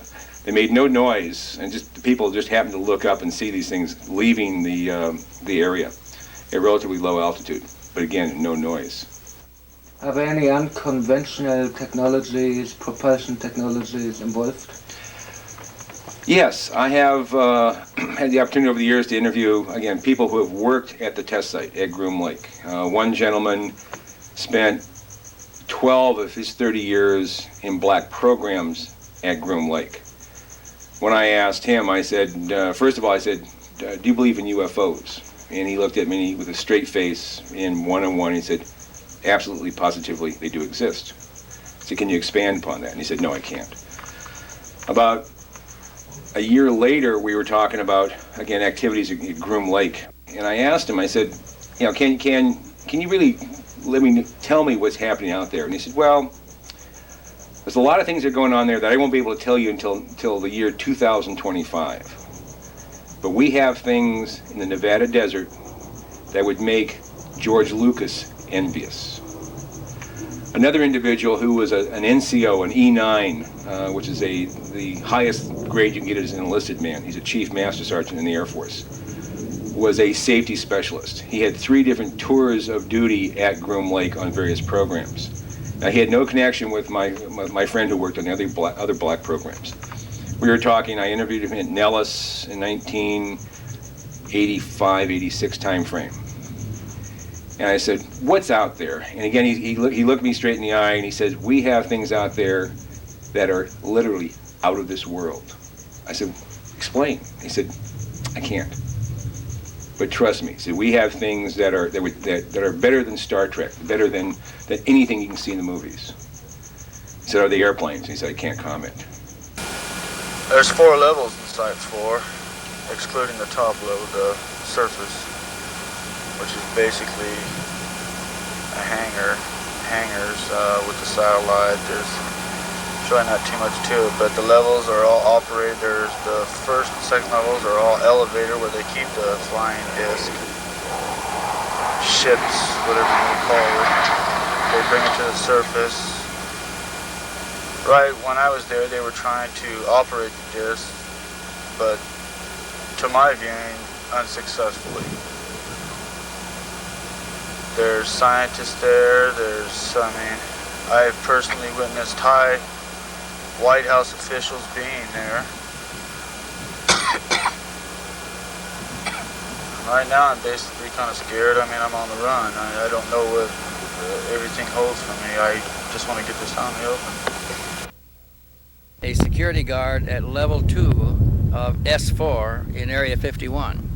And he described Area S4 as a facility occupying at least 4 levels. He was aware of 4. He worked on level 2. He had passed through level 1. He never saw level 3 or level 4 because no military people were allowed below those levels. Only people with very specific clearances could go to level 3 and level 4. He described level 2 in considerable detail to us, and he said level 2 consisted of 9 hangar bays, I guess you would call them, because they were the size, they would hold a small airplane. And there were circular disc-shaped craft in 7 of the 9 bays. He described the floor layout, he described the security posts, the guard positions, an area where bodies were stored in large glass cylinders. He described special equipment, he described the monitoring equipment, the security system to go down to levels 3 and 4. He said that they were never allowed down there. Only specially cleared people with very specific clearances, which included a plastic card with magnetic information in it, a handprint, and a right eye retina scan, and put their eye to a little camera. And if they passed, they could go down. If not, their instructions were to arrest them immediately and have somebody from above come down and get them. Very vast complex. Big place, huh? Big place. The elevators are right here. There's 4 elevators. 3 and 4 are extremely security. There are no sentries down at 3 or 4. And the levels of 3 and 4, I don't know what goes on down there. I heard something about an EBI or EB down there. I'm not too familiar with what it is, but as you get off the elevators, you get off, and this is level 2. You walk in, the bays are over here. They're all separated by like an automatic doors that open and close each bay. Walk down, there's 5 on each side. There's a hallway right there, and each of these bays have elevators that'll bring them all the way to the top. It'll bring the whole floor all the way up with a hydraulic system. Now, as you walk down, there's a lot of machinery right here, which I have no recollection of what it does. I believe I've never been in that area. My job was to be a sentry for these 3 gates and up above in the level complex, and sometimes I would be walking down here escorting people. Now, over on this, there's a hallway down here that breaks off, which is a lot of, there's a big computer system right here. I believe it's a computer system. I'm not going to say for sure.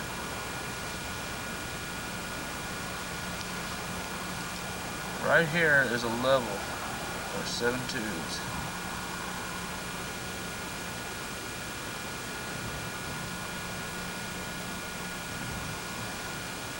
These tubes are about 2 feet in width.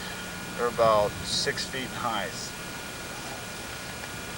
They stand on end. They stand on end on end. Now, as you walk in and you look at these tubes,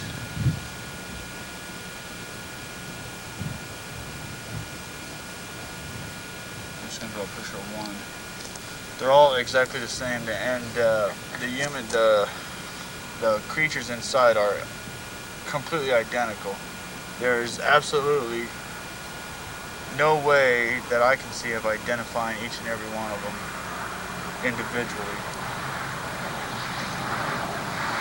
Now there's an aluminum part right here. I don't know if it's covering the genitals of them or not, but the rest is filled with the solution. There's a couple of tanks right here.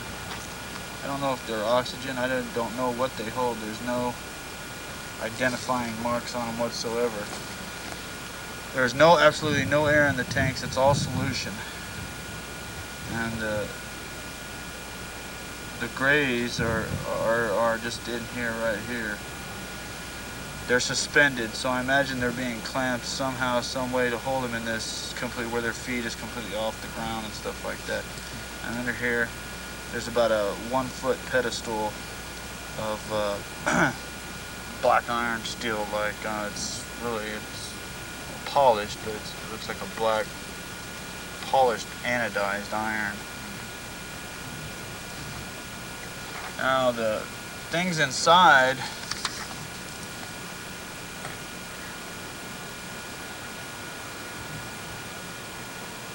I mean, resemble what everybody sees, and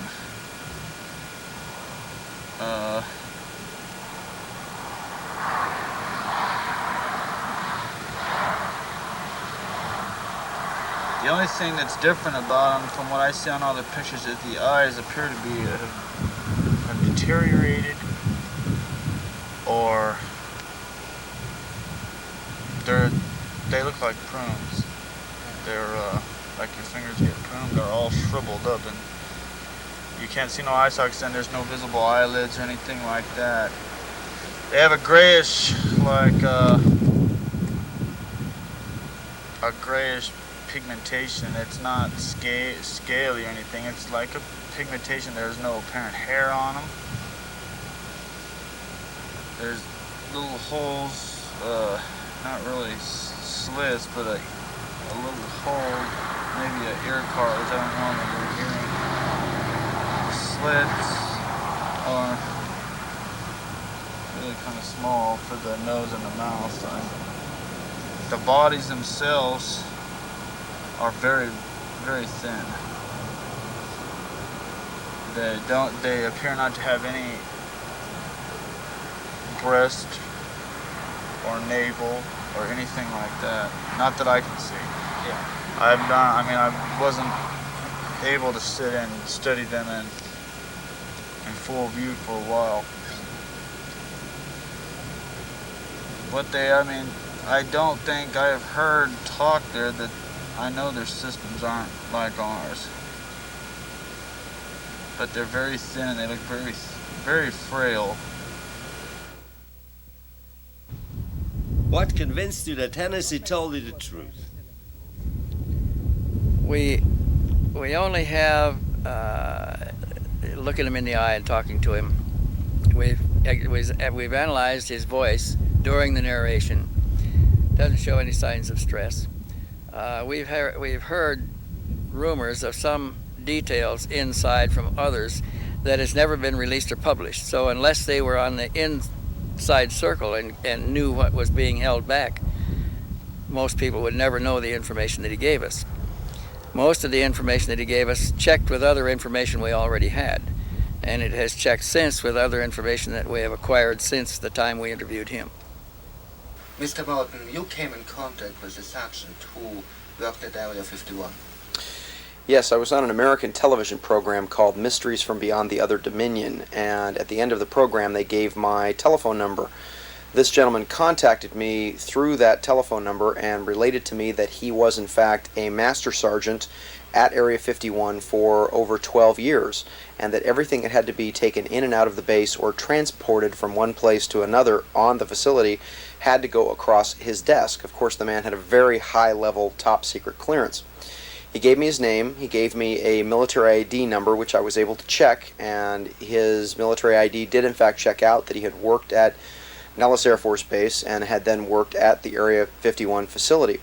He told me a number of very interesting things about how the facility was laid out, how many levels the facility had, how it was connected to other facilities, and he asked me a number of questions about things that he didn't really know about, just stuff that he had seen going across his desk, and was curious about how certain things work. So there was an exchange of information between he and I. It is unfortunate that he seems to have disappeared. He seems to have moved with no forwarding address. His telephone number no longer works. I was in contact with him for quite a period of time, and then the man simply vanished. Did he ever see alien spaceship or alien bodies? On many occasions, he told me, Chip is what he called himself, that he had in fact transported disc-like saucers, what he considered to be alien spacecraft. And remember, he was not sure if they were alien or not. He never saw the actual paperwork on the craft. He was only responsible for transporting the objects from place to place. However, he did transport a number of very large 30 to 60 foot disc-shaped craft. He was responsible for transporting some bell-shaped objects. He said when they were at rest that they were a very dull gunmetal color. He did in fact witness on a number of occasions the tests of these craft, because they would have to cart them out to a certain place and then they take them off, and then the objects would then fly around. And he was asking me how something that looked so dead and so lifeless could then glow up the way that it did, and the metal on the ship would actually look as though it was alive. As far as the alien bodies were concerned, he told me that Area 51 had 5 underground levels to it. This was confirmed by 3 other sources that I had at the facility.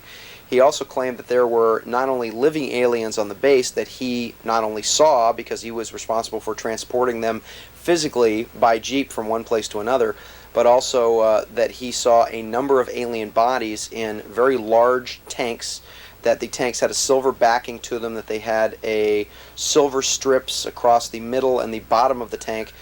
They were filled with a blue liquid. He said that he personally saw 5 different tanks that had these alien bodies in them, the classic little gray bodies, the 3.5 to 4 feet tall, but that they also had 4 humanoid aliens that were had blondish and reddish hair. Very little was unusual about them that would demarcate them from actual humans, but he was told that these were actual alien bodies, supposedly, and this was his speculation now, but he said that they were supposedly from the Pleiades. There are many underground alien facilities, and they're all over the place. There's also many underground U.S. facilities. In 1960, it became apparent to the military that if they were going to have any significant covert operations, they were going to have to be underground. The reason was people are extremely observant. They notice everything that's going on. And if there was going to be huge transportation of materials, men, equipment, all kinds of stuff, that it was going to be have to be underground. There was a major meeting with all the major contractors, the big contractors like Morrison Knudsen and those type of people, and the meeting included the highly specialized area of underground operations, as far as drilling down there, how you move that kind of dirt. And they started then, basically in 1960, building all these underground facilities. Right now, they're just all over the United States. It's just incredible how many there are. There's a network of tunnels that connects Edwards Air Force Base with the Tehachapi Base, with Tonopah Test Range, Groom Lake, George Air Force Base, California City, China Lake. It's a tremendous network. I have varied and many people who have told me that they exist, that they have been down there. I have a friend that is a hydraulic engineer on one of the tunnel boring machines. It's 28 feet in diameter. He works at the Nevada test site where the tunnels go down almost 3,000 feet.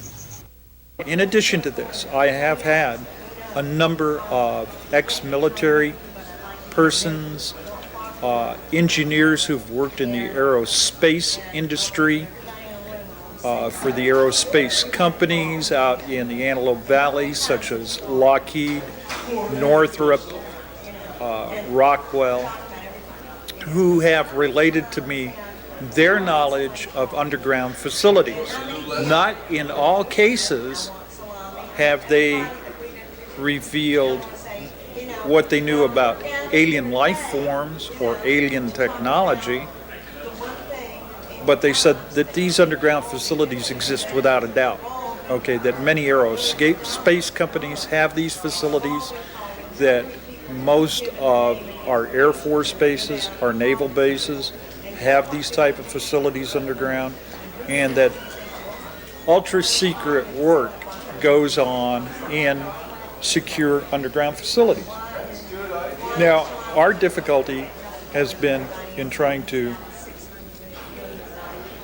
come up with the evidence that these facilities are connected with the UFO phenomena. So we have had to approach this not only from the viewpoint of listening to testimony, but keeping some of these facilities under surveillance so that we can take cameras up there or any means that we can to record phenomena that seem to be emanating from or associated with these facilities. And that has been done. And people have reported seeing classic UFO phenomena around these facilities.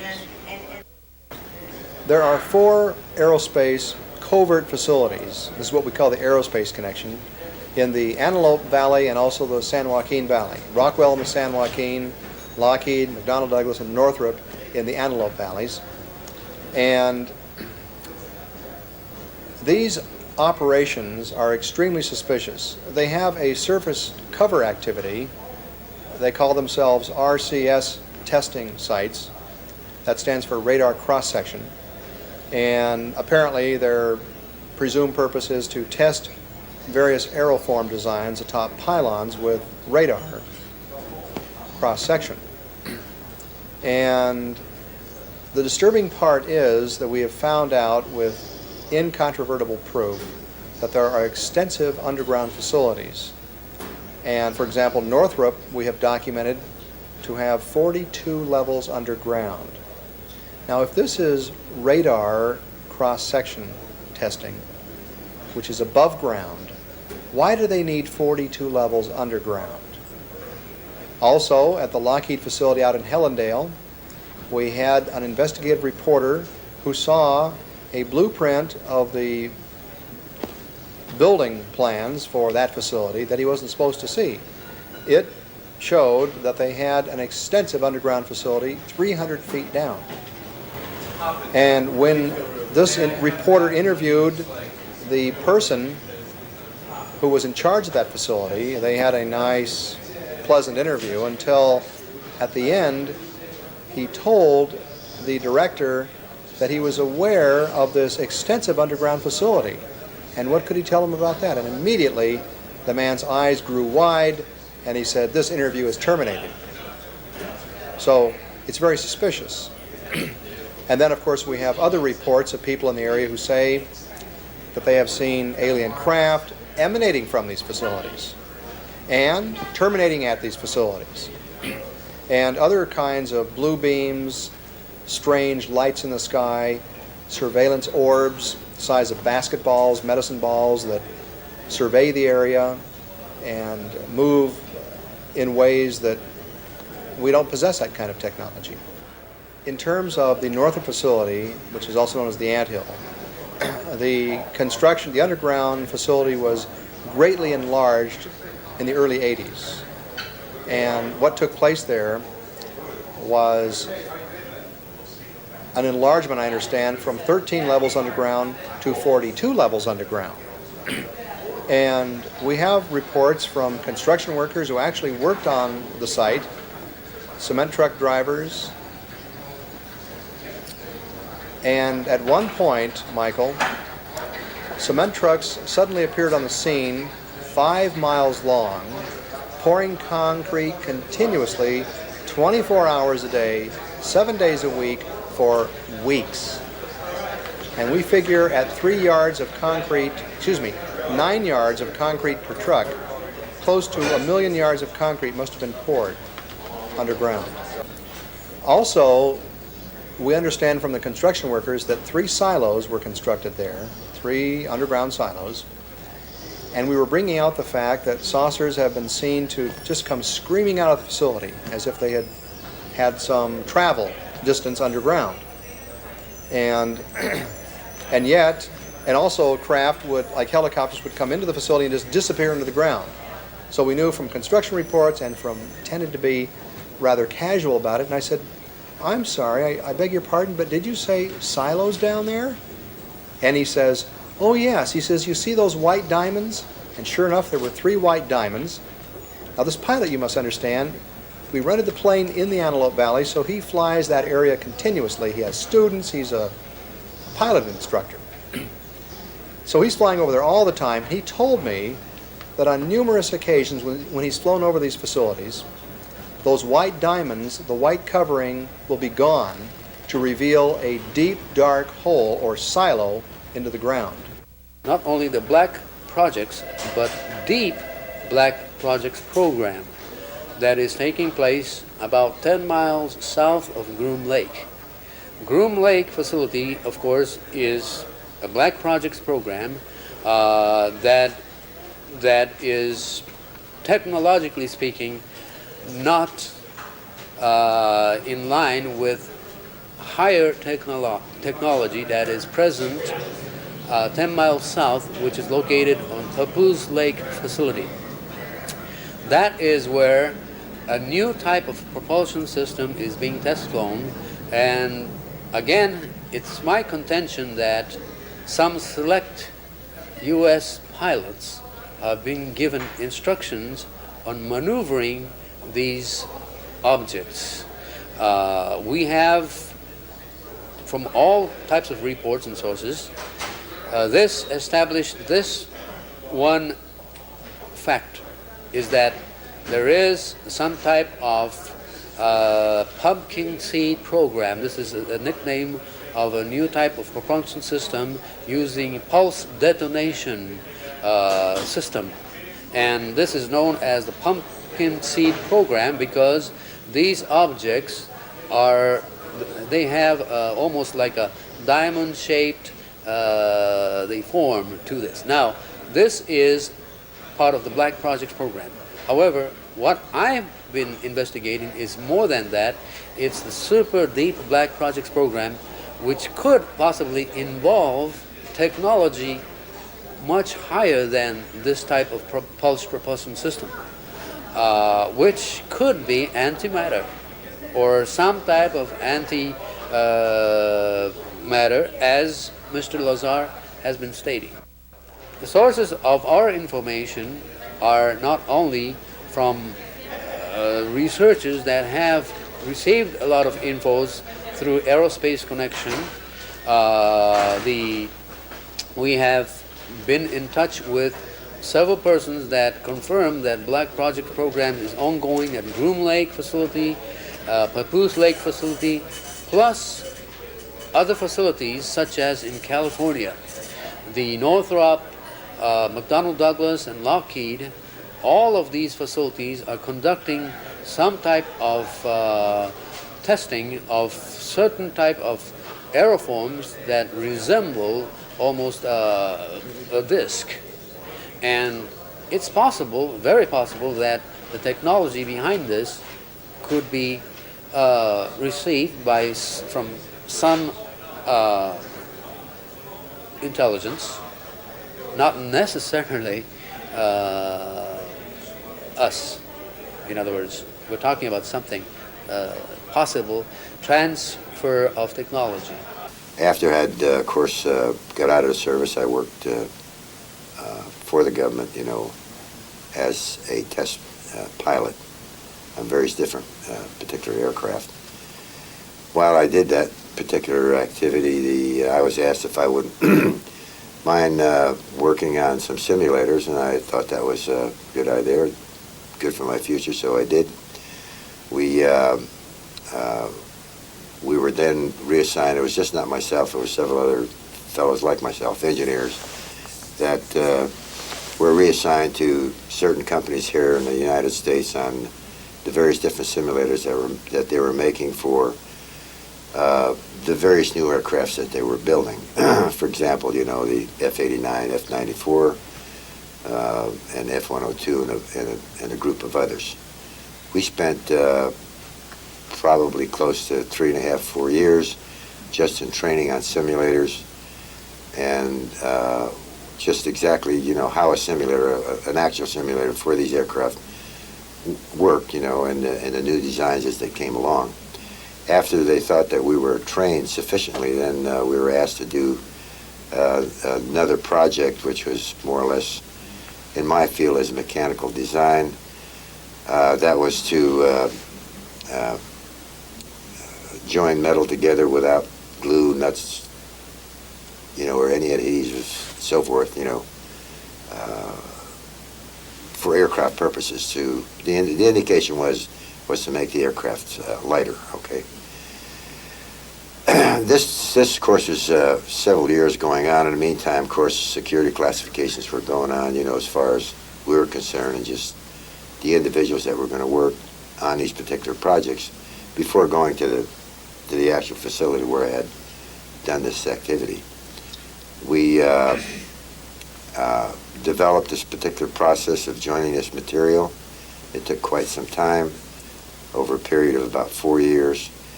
And then it was indicated to us that we'd go on a special project in New Mexico, which we did. And it was about 3 or 4 years after we had gotten there that we found out that these were simulators that we would be engineers on simulators for flying discs. Those one particular project I worked on associated with that disc was several years, of course. It's very time-consuming in a translation of scientific data as provided to us by the grays, a specific type of gray. As this information was given to our scientists and various different engineers that we had no association with, but they were doing what they call a copy engineering. The copy engineering was a process where they had taken an item or a portion of the craft, and they were disassembling it, writing their procedures, and identifying certain things as they took it apart and how it related to from their science to our science, and could we use that. I spoke in a little lecture here a while back that no average pilot could fly a flying disc because it was so complicated and so foreign to the individual pilot that there would be no way that he'd be able to hop in one even if they gave it to him and said, here, fly this. Consequently, what we did, we took their avionics and transferred it into our science and our technology and used the avionics that we know of as far as aircraft is concerned. The basic principles in all this, as far as the avionics was concerned, was no different than a regular aircraft that we have. If you understand that, say for example, a fighter aircraft, it's much different than a flying disc. There were certain situations that we had to resolve, and basically we only looked at a couple different things because the flying disc only flies in about 3 different positions, and that is at 65 degrees, flat horizontal, and possibly vertical. But it was very difficult to fly vertical. The avionics that we developed for that was for the 65 degrees, pitch and yaw, and flat flight. Did you ever see a disc by yourself? I saw a disc from a distance. Can you describe Not it? up close. Can you describe it? If I was describing a disc for you so you'd understand what we're looking at, if you did see the Bob Lazar poster, very, very similar. This facility I was worked at is I'd say, as far as secrecy is concerned, is much tighter than possibly even Nellis here and some of the other facilities, in this country. The entrance and the locations and the scenario on say, hey guys, here this is, this is what the ship looks like. Okay, that's what the ship looks like. As far as entering the ship, no. But that was a disc. How far away was it? Oh, I was, say, 10 or 15 feet away. Was it flying or standing on the ground? It was just sitting on the ground, on its belly. What did you feel in the moment when you saw it? What was your impression of it? I had, my impression was, as an engineer, was just great. Have you ever seen any aliens? We were introduced to grays that were associated with the project, but they were, I could say that in the time that I spent, maybe I've seen the grays a half a dozen times or more, but no more than 10 times, I think. But they were on, the reason that we saw them was actually for us to get used to being associated with them, okay? It's no different than, say, going to Africa and seeing a bunch of pygmies and, looking at those people for a while, and then, this is a little different than that, but it's the same situation where you're seeing something that's a little bit different than us sitting in this room, talking right now, with their features and their makeup and that kind of thing. The conclusion that I have made from this is kind of a tentative conclusion, and it's in several parts. Number one, United States Air Force is interested in any foreign objects that are invading our skies. They would be foolish if they did not conduct a serious investigation of what appears to be superior technology in order to do an estimate of the situation. That's point number one. Number two is, over a period of time, they could have progressed quite far in this study of this technology. Far enough that I believe brings us around to point three, and that is you recruit your best minds from where? The aerospace industry, to work on highly classified, or what they call black projects, in order to see if we could duplicate or develop this technology for ourselves.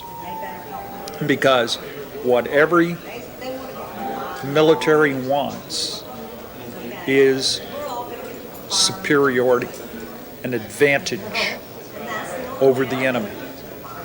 And of course, this kind of technology would offer us an incredible advantage over almost any enemy, at least that could be found on Earth. Was extraterrestrial technology already used for secret military projects? I think it's entirely possible. The sources I have say that that's the reason that we were studying alien hardware in the first place. Wreckage from Roswell and other crash sites is so we can figure how it worked and have a military advantage over our adversaries. Could be the Black Manta, could be the Aurora, could be stealth technology. One of the things we learned in Russia is that they were studying UFOs for incorporation into their stealth program, and they also studied UFOs for incorporation into their SDI program. So if it was going on there, chances are very good that it was going on here as well. The piece of UFO lore or information that really sticks the closest to home was a letter from a very close friend of mine who wrote a letter to Ben Rich. Ben Rich is the retired president of the Lockheed Advanced Development Company, the people that brought you stealth, that brought you the SR-71, the U-2. Ben was asked, in a letter, do you believe in UFOs? And he wrote back to my friend, yes, both Kelly, referring to Kelly Johnson, the founder of the Skunk Works, and I are firm believers in UFOs. Well, this got John Andrews very, very excited, so he wrote another letter back to Ben. Said, please explain, please clarify.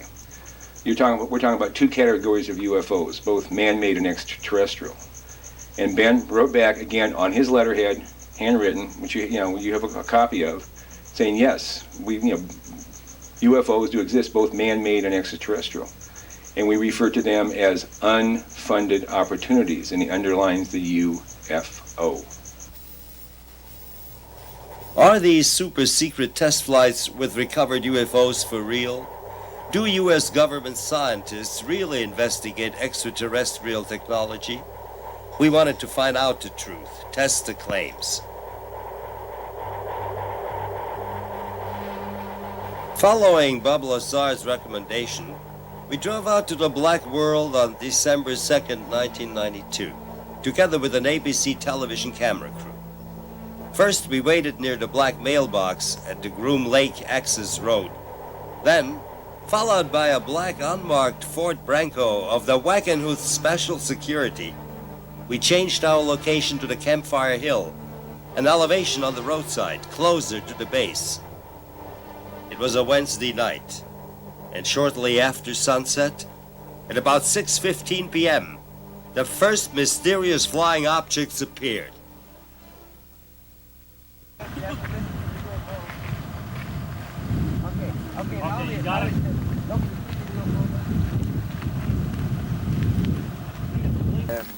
Fall down, stop blowing. You know a signal flare, military signal flare? Groupie, I got it on tape. Yeah. Awesome. I don't know. There it is. Heads up, there it is. I don't know, maybe. Okay. Now it's gone.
Flares? Aerial maneuvers or test flights of extraterrestrial spacecraft? One thing is sure. Their flight characteristics were more than unconventional. Our eyewitnesses were convinced.